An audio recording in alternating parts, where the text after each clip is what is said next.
I can tell you that this has been ongoing investigation for months and months and months and months.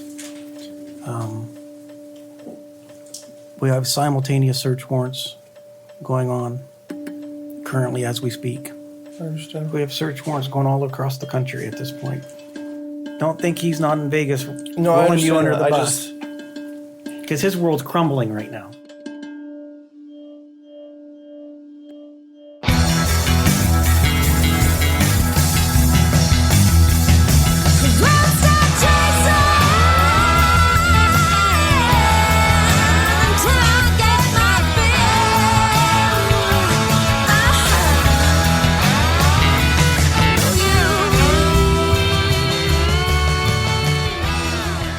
Welcome to episode 5 of Operation Stolen Base, the true story of one of the largest sports memorabilia fraud schemes of all time.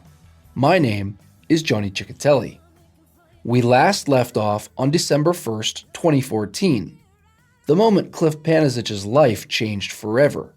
Small-town detective Brian McGivern has traveled all the way from his little bedroom community of Canfield, Ohio, to Sin City itself, Las Vegas, Nevada. Brian's there to lead local cops and FBI agents in the execution of a search warrant on Cliff's house. Cliff will later refer to this day as one of the worst of his life. But as we'll learn through the rest of the series, his legal problems have only just begun. Chapter 5. In a Pickle. It was a quiet morning, sun was out, blue skies, and we're in December, so that was weird. And I was the only one in short sleeves because it was warm there, and those guys were all cold. I kind of chuckled at that. It was just a beautiful Las Vegas day. Walking up to the house to conduct the search warrant was very similar to walking onto the field before you start playing a sport. You get the butterflies in your stomach, and it's a sense of nervousness, anxiety, but it's also excitement because you know you're about to do something big here. You're either going to hit the grand slam home run or you're going to strike out. I knew every I was dotted, every T was crossed. We covered this case from A to Z and then some. And I knew we had the guy. We had him.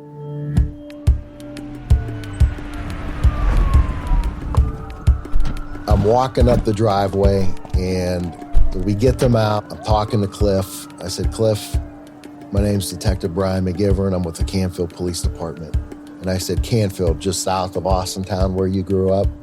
And I let that sink in for a second. I said, I didn't get on a plane to come here and ask if you did it. I want to know why you did it. I said, I know that you have an elderly grandma living with your parents. We're going to handle them with kid gloves. But right now, we're just here to secure the house and make sure everybody's safe. And he said, well, listen, I want to cooperate with you. I said, that's fine. Just so you know, there's 5 search warrants being conducted right now. And he was shaking in his boots. I mean, the guy, he was just shaking, and you could see it in his face. But he didn't shake long. It's 8 a.m. December 1st, Monday, December 1st. And Joe, who's living with me, Joe Malachek's living with me, comes running upstairs, but the cops are at the door. Detective McGivern, Brian McGivern, says something like, you don't even have to say anything, you know why we're here. And he was right. I definitely knew why they were there. I'm talking to Cliff, and he was very concerned about his family. And an older detective, real tall guy from Henderson, Nevada, he looks up in the window of the garage and he chuckles. And I said, what's so funny? He goes, kid, wait till you get into this house. And I'm thinking, oh my God. Cliff's house in Las Vegas was a 2-story. I identified it as a bachelor pad. Just stuff everywhere. It wasn't real clean. I mean, it wasn't filthy, but it was just a bunch of guys living in the house. And I remember the house was cleared, nobody's in it. I said, guys, you mind if I just go in and take a real quick walk through? I kind of flew across the country. I want to see what I got. And they kind of laughed. They said, yeah, let him in. So I went upstairs and there it was. It was just like, the pot of gold at the end of the rainbow. We found everything from numerous cell phones that they were using to open up the eBay PayPal accounts with the cell phone number and the identifier printed on the back of the phone, hundreds of markers that they were using to sign, thousands of items, basketballs, baseballs, baseball bats, baseball gloves, footballs, football helmets, football mini helmets. You name it, it was in there. Postal boxes stacked up in a corner under a table.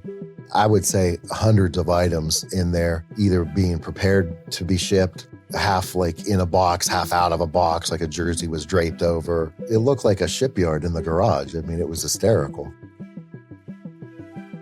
And I made the phone call to Tony. I said, Tony, we hit the mother lode. They sit me down in a situation where it's an FBI agent whom actually I never got his name, never seen him again after this day. He sits down with me with a couple of detectives immediately, as I'm kind of in shell shock about what's going on. And they start in trying to, get me to cooperate, get me to admit my involvement. They start in about, your mom's involved. We have officers over at their house. Everybody's going to jail. You're going to jail. She's going to jail. And they start down that road. And I remember Detective McGivern says something like, so how much of this stuff here is fake? And I think that kind of snapped me out of my daze. That's when I kind of laughed at him a little bit and said, you're going to have to call my attorney. And that was the end of it. I wasn't allowed in the house. Everybody else was allowed in the house. Joe was in the house. Bobby was in the house. There was another associate there. He was in the house, but I wasn't allowed in the house. So I'm standing barefoot now on my driveway with two cops standing on each side of me. The initial raid was just a search warrant. So I didn't get arrested on December 1st. But that doesn't mean they didn't play off the entire situation. Like at no point did they let me know I wasn't under arrest. So I don't know, I think I'm under arrest. Like I got two cops, I can't move, I can't go anywhere, and I'm not allowed in my house. Neighbors are everywhere with their cameras and iPads filming over their back walls and out their front doors, and it's quite the scene. But the thing I'll always remember most is eventually I'm in the back of one of the Henderson police cars, kind of just waiting because I don't even know what's going on. And Detective Ruiz out of the Canfield Police Department comes over to the window. And just prior to this, there was a video on Facebook, I guess you would call it, I made it rain in the nightclub. So I was out there throwing money over the dance floor. He personally must have taken exception to it because he came to the window, had the police officer roll down the window, takes a picture of me, and says something obnoxious like, "It's not raining anymore, is it?" At some point in time in the middle of the day, I realized I'm not under arrest. So I'm leaving. And I don't know, the two cops that are standing outside kind of guarding me or whatever you want to call it, like, "Oh, we'll have to go ask him if you can leave." I said, "Am I under arrest?" He said, "No." I said, "I'm leaving." "I'm leaving." So I left. My parents' house was probably 2 miles away. I walked to my parents' house. Cliff's mother, Rose Panizich. The day of the raid, when they tore down my door, they didn't say much. They said, "Get out of the way." I went to get my mother because she was 95 and in the bathroom at the time. It was 8 a.m. Frank was still in bed. They pulled him out in his underwear. My mom was in the bathroom. They wouldn't let me go get her. They were banging on the door. And I said, "She's deaf. She can't hear you. She doesn't have her hearing aids in." I said, "She already had a stroke. You're going to give her another stroke. She'll be fine." They could care less. Those were all the Ohio people. The nice people from Nevada were all outside guarding the outside of the house. The rotten Ohio ones were the ones that banged down the door and, "No, she'll be fine," whatever. We weren't allowed to talk to each other. We weren't allowed to leave the house while they were there, but Cliff wasn't allowed to be in his house while they were there. So I go and they got some police officers outside, and one of them says something like, "Oh yeah, we know all this stuff in here is yours." I said, "All right, well then I'm going inside. If all this stuff is mine, I'm going in." And one of them puts his hand on his gun and is like, "You can't go in there, you don't live here." I said, "Well, go inside and let my parents know they're not under arrest, because they don't know that, and they wouldn't. They refused. So nobody told my parents they weren't under arrest. They kept them. You know, my dad said when they came in for the raid, it was with guns drawn, and I don't have any reason to not believe him. In the tactical world, there's a soft entry and a hard entry. All of these search warrants were conducted as a soft entry. It's a white-collar crime, if you will. We bang on the door, we identify who we are, search warrant come out, and we call everybody out. Once they say, yeah, nobody else is in the house, we will then make a soft entry, meaning we'll go in tactically and we'll clear the house with our guns drawn to make sure that nobody's, in a corner somewhere hiding. And that's just a safety factor for the police and them. So they raid your house what day? They raided my house December 1st, 2014. What did they take? What did they take? They took everything. I actually found out later on through kind of Brian running his mouth too much, Brian being Detective McGivern, that while they were at my house, they called back to Marty Desmond, the lead prosecutor on my case, asked him what to take, and he said, fuck it, take everything. And they took everything from my house, they took everything from my parents' house. So when I say everything, we can talk financials. They seized bank accounts, took my vehicle, took my truck. When I say they took everything, they left me with a pair of shorts and 2 t-shirts is what was left in my house. I said I wanted to know what you were taking. How do I know you're writing? Because they said that they would make a list of everything they took, and we'll write it all down. We don't want any of your junk. If it's listed on the search warrant, we're going to take it. We could always give it back if it's determined whether it's not going to be evidence or not. So we always take it if it's listed on the search warrant. Again, we could return it at a later date. That's not true, because they did take stuff that they didn't write down, which I never got back, by the way. The search warrant was only pertaining to my mother.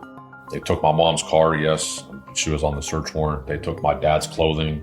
Yeah, they said it because it was sports clothes. Under Armour hoodies he wasn't allowed to have, I guess. So I never got any of his stuff back. Again, any type of sports memorabilia, any type of sports theme, it was seized from the house. Computers were taken, cell phones were taken.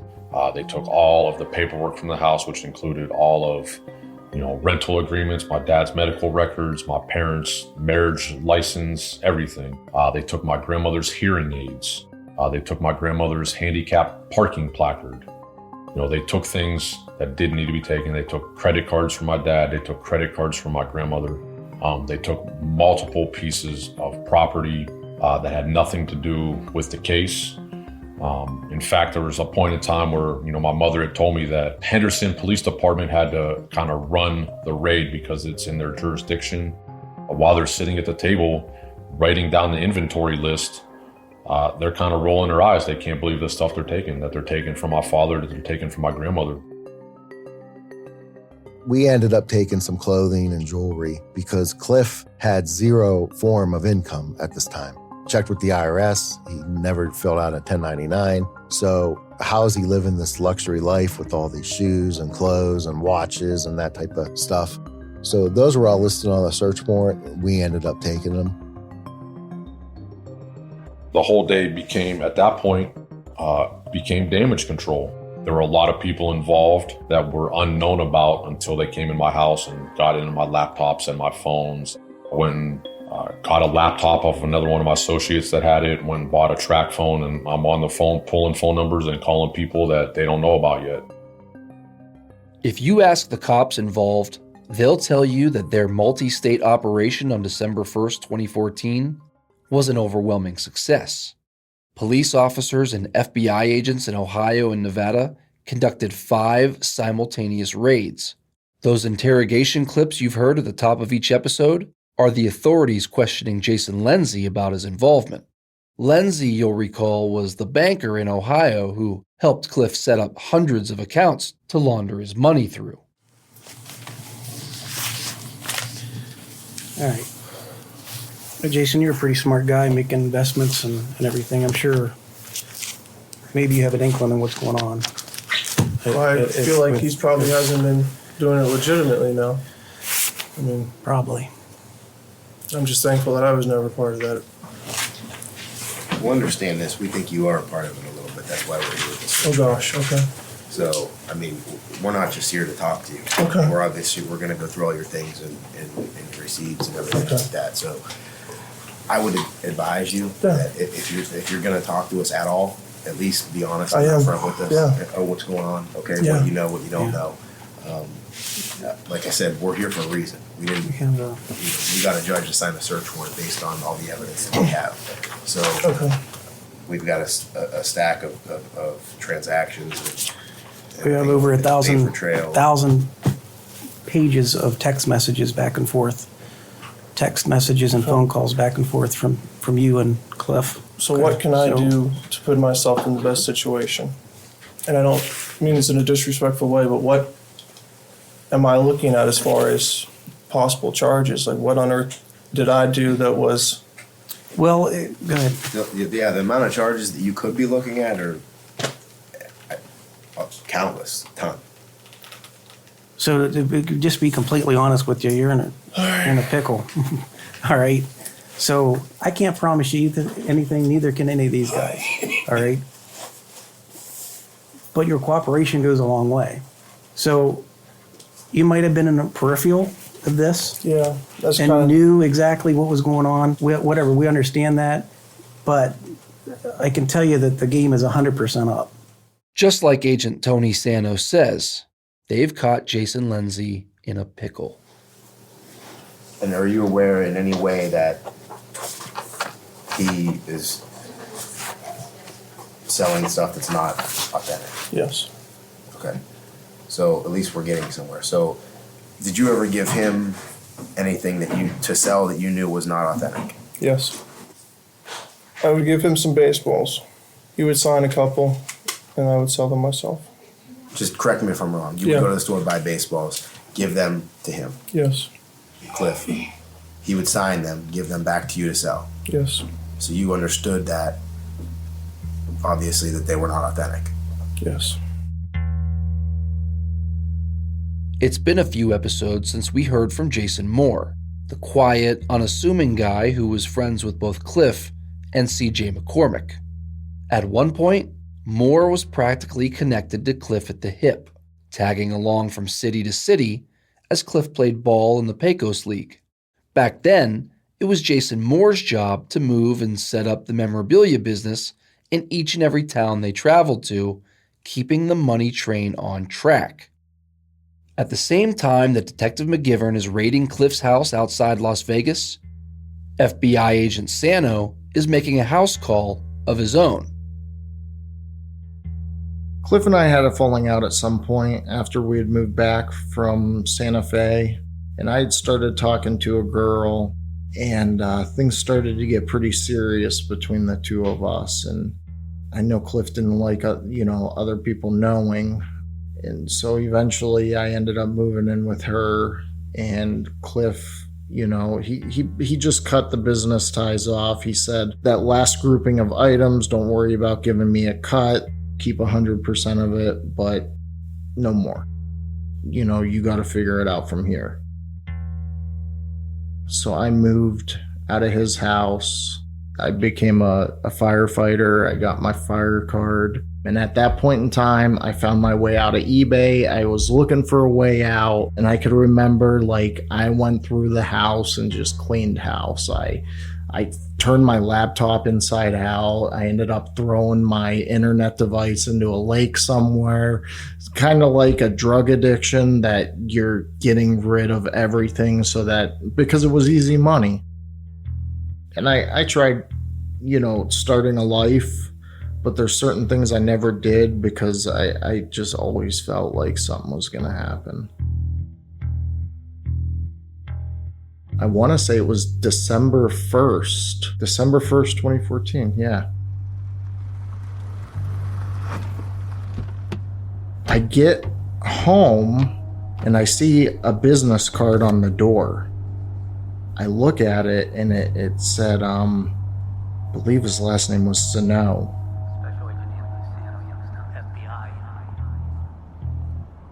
The Fed agent, it said, please call. I hadn't even seen what it said yet, and I saw a car pulling in the driveway. I'm thinking, who the hell's this? And then they kind of flashed like their emergency flashers, kind of told me it was an emergency vehicle. And I don't know how or why, but it was like I knew right then. A lot of things went through my head in that second. My life's over. I could run. It was just so shitty. They get out of the car.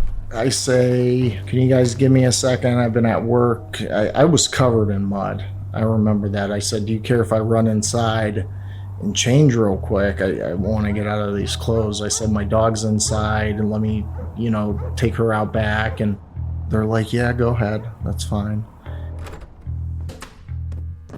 I had stacks of baseball buckets. I start throwing them in closets. I was living in like a modular home with a crawl space under it. I start throwing shit into the crawl space. I just didn't know what was about to happen. I end up coming back to the door. They're like, we want to talk to you about Cliff. And it wasn't that long of a conversation, but they were asking me my involvement. That day was probably marked, we live in different seasons, and that was the first day of a very long, terrible season of my life. The day of the raid, which was December of 14, Cliff and I, right away, he was like, well, apparently I can't pay my rent because it was the first of the month. He's like, I'm going to have to move back, with you guys. I was like, well, of course. So we started getting the stuff out of the house, and bringing it over to our house. Right after my house was raided, my attorney out in Vegas is putting calls back in the, Youngstown FBI, Mahoney County Prosecutor's Office, whatever, trying to figure out what's going on. I can't get a return phone call. This goes on for the months of all of December, all of January. So I'm just in limbo. They've taken everything I owned, every dollar they could find, vehicles, I have nothing. Meanwhile, the case against Cliff grows stronger. Detective McGivern and Agent Sano call on each of his underlings to hear what they have to say. One by one, they all roll on Cliff. To make his life even more complicated, Cliff's aunt, the one who had already talked to the FBI, was suing him over the ownership of a truck. I had a civil case going on here in Youngstown, and I had attorney Robert Dufferin representing me for that case. So I get a call from attorney Dufferin sometime in late January, and obviously I'm thinking it's dealing with the civil case. And he tells me that Marty Desmond approached him in the courthouse asking if he's representing me for my racketeering case. So this is the first knowledge that I'm hearing, that one, it's a state case, two, that it's a racketeering case. And it's the first I'm hearing of whoever Marty Desmond is. Why prosecute this case on a state level? I mean, the FBI is involved. So, right at the time when we were deciding what exactly was going to be charged, I spoke to an assistant United States attorney. And in the federal system, they had sentencing guidelines. Those guidelines looked at the dollar amounts of the fraud. And the amount that we were looking at, this 1.6 million roughly, would have put them in a range, I think it was around 36 months. Whereas if you look at the state charges that could have been brought, the minimum was 3 years, and it went up to 11. And so we had a lot more flexibility with sentencing. After months of being kept in the dark while the prosecutor's team built their case, Cliff finally gets a call to come to Ohio and talk. February, you come back to Ohio, you have this meeting with the FBI, the prosecutor. What happens at this meeting? Yeah, so I take this meeting. He initially came in, and like a lot of suspects, they want to know what you know. So he started off kind of non-compliant, if you will, refusing to discuss it. And once it became apparent to him what we knew, he crumbled. During that time that we're interviewing him, I was always curious, and I said, well, how good are you? And he said, well, what do you mean? I said, well, let me see you. I want to see you sign something. Every one of these guys said that he had a mad skill in faking signatures. We slid him over a piece of paper, pen. He said, "What do you want to see?" I said, "Oh, let me see, LeBron James." And he said, 6 or 23. So let me see both. Do both. And he does. And he did it like 3 times. Boom, boom. No thought, no hesitation, nothing. As soon as I said it, he did it. And he goes, "Here, that's the best one." And I'm looking at him, and just the strokes were incredible. It was pretty damn good. It was. I couldn't tell a difference. One of the pictures that we were looking at had a blue background, and Cliff said, "Don't look at the blue background." And I said, "Well, why? This is one of the place's authentication cards." He goes, "Yeah, the ones on blue with, that authentication organization, those are my signatures. They use my signatures as authentications." And I'm like, "Do they know this?" And he goes, "No." He goes, "It's just a crooked industry." So at this point in time, I've not spent a single day in jail in my life. I've never seen the inside of a jail. We go through some negotiations. They happen between Marty and Robert Dufferin, my attorney, and Anthony Sano, the FBI agent. But at the end of it, he comes back, tells me the offer on the table is to plead guilty to 1 count of engaging in a pattern of corrupt activity. The plea deal is a 3 to 7 year plea deal. You're going to go to prison. You can't not go to prison for doing this. You're going to have to go to prison. We said, we'll recommend somewhere in 3 to 7 range. We can work on it, but that's what you're going to be looking at. And he said, okay. Attorney Dufferin pulls me in the other room, says it's a 3 to 7 year plea deal. You'll get the 3 years. I'll be able to get you out in 6 months. Cool, let's sit down, take this meeting. Sounds like an RA deal. I sit down for what they call a proffer statement, which was basically my cooperation. A proffer is basically you're going in telling what you did and why you did it and how you did it, but we can't use it against you. But there's certain guidelines to that. Part of the guidelines are, if you tell us what you did, then you're going to have to continue to cooperate with law enforcement. I gave them all the information. All these other guys who had already cooperated before me, CJ McCormick, Chasin Moore, Jason Lindsay, Dan Marino, Dan Martini, James Serenko, Sean Pello. Despite being the mastermind of this crime, Cliff is still a first-time nonviolent offender. The way it works in Ohio is, if he gets sentenced to anything under 4 years in prison, he'll serve 6 months at the most and get paroled. As Cliff puts it himself, it's a good deal. But at the last moment, the prosecution throws a curveball. The day we took the meeting, nothing was signed, but there are typed documents that specifically say that I, sat down with them for this interview based off the fact that I agreed to plead guilty to 1 count of engaging in a pattern of corrupt activity in exchange for a 3 to 7 year plea deal. When Marty sends over the offer sheet, it's now been changed to a 5 to 7 year plea deal. So, what happens next? Yeah, big shit show is what happens.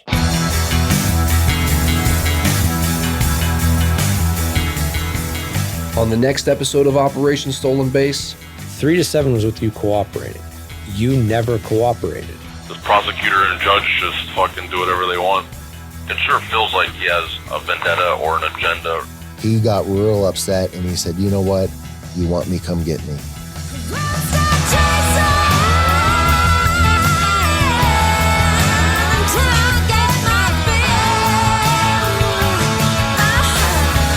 This episode of Operation Stolen Base was written by me, Johnny Chechitelli. Story editing, mixing, and sound design by Kevin Skubak. Produced by Vince Tornero and myself. Our theme song is Chasin by the Vindys.